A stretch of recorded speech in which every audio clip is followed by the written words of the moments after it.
नमस्कार मित्रों, जय श्री राधे। आज हम बात करेंगे अत्यंत सर्वश्रेष्ठ योग के बारे में, यानी पंच महापुरुष योग के बारे में। योग की श्रृंखला चल रही है पंच महापुरुष योग में कि पंच महापुरुष योग किन किन ग्रहों से बनते हैं। 5 ग्रहों से पंच महापुरुष योग का निर्माण होता है। उनमें से रोचक नामक राजयोग भी आपने काफी अच्छे से देखा होगा, उम्मीद करता हूं मैं। आज हम बात करेंगे हंस नामक राजयोग के बारे में। उन्हीं पंच महापुरुष योगों में एक अत्यंत सर्वश्रेष्ठ योग जिसे माना जाता है वह हंस महापुरुष योग होता है। हंस महापुरुष योग किससे बनता है? बृहस्पति, जुपिटर, गुरु ग्रह से हंस महापुरुष योग बनता है। जिसकी भी कुंडली में हंस महापुरुष योग बना हो, ऐसा जातक अत्यंत सर्वश्रेष्ठ विद्वान होता है। उसकी छवि जो होती है वह आकर्षक होती है। वह अपनी वाणी से, अपने स्वभाव से दूसरों को बहुत जल्दी प्रभावित कर देता है। ऐसे जातक व्यापार में काफी अच्छी सफलता हासिल करते हैं।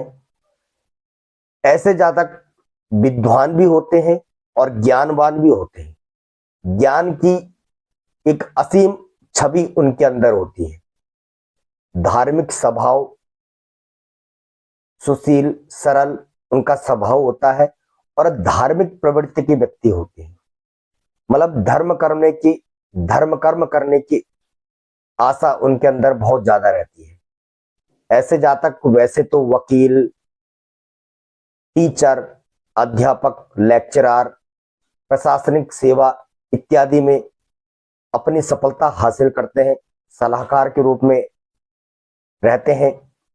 पर यह विशेषकर गुरु ग्रह अगर आपकी कुंडली में अच्छा है तो व्यक्ति गुरु, भागवताचार्य, ज्योतिष जैसे क्षेत्र में भी काफी अच्छी सफलता प्रदान करते हैं।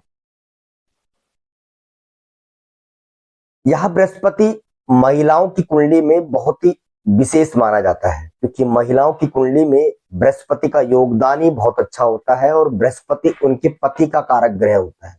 मतलब बृहस्पति कैसा बैठा है, कैसा नहीं बैठा है, वो वैवाहिक जीवन के लिए देखा जाता है।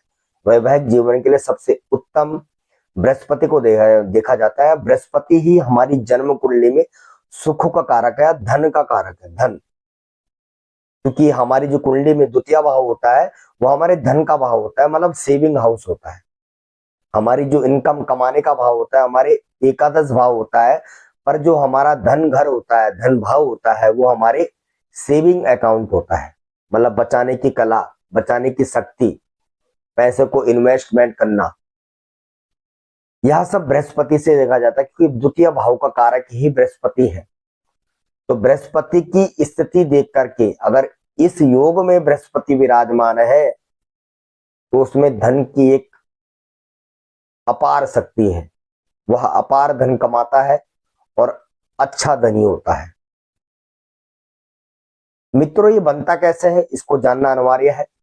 ये केंद्र में ही बनता है, जैसे पंच महापुरुष योग केंद्र में ही बनते हैं। आपको बताया था 1, 4, 7, 10 भाव में बृहस्पति बनता है। तो बृहस्पति जब अपनी राशि स्वराशि में विराजमान हो, जैसे कि स्वराशि उसकी 2 राशियां होती है, धनु राशि और मीन राशि होती है। धनु राशि और मीन राशि होती है बृहस्पति की। अगर इन राशियों पर बृहस्पति केंद्र में, यानी कि प्रथम भाव में, चतुर्थ भाव में, सप्तम भाव में और दसम भाव में विराजमान होगा, तब हंस नामक राजयोग बनेगा। साथ में मीन राशि, यानी कि जो बृहस्पति की उच्च राशि होती है, बृहस्पति जिस राशि पर उच्च होता है, बृहस्पति जिस राशि पर होता है वह कर्क राशि होती है। कर्क राशि में भी अगर बृहस्पति केंद्र में विराजमान होगा, यानी कि उसी भाव पे 4 भाव, प्रथम भाव, चतुर्थ भाव, सप्तम भाव, दसम भाव, यानी कि कर्क राशि, धनु राशि और मीन राशि पर बृहस्पति विराजमान होगा, इन राशियों पर बृहस्पति विराजमान होगा और विशेषकर शुभ ग्रहों के संग विराजमान होगा और अच्छे अंश, अच्छे डिग्री का विराजमान होगा, तब हंस नामक राजयोग का फल उसे बहुत जल्दी प्राप्त होगा। धन्यवाद।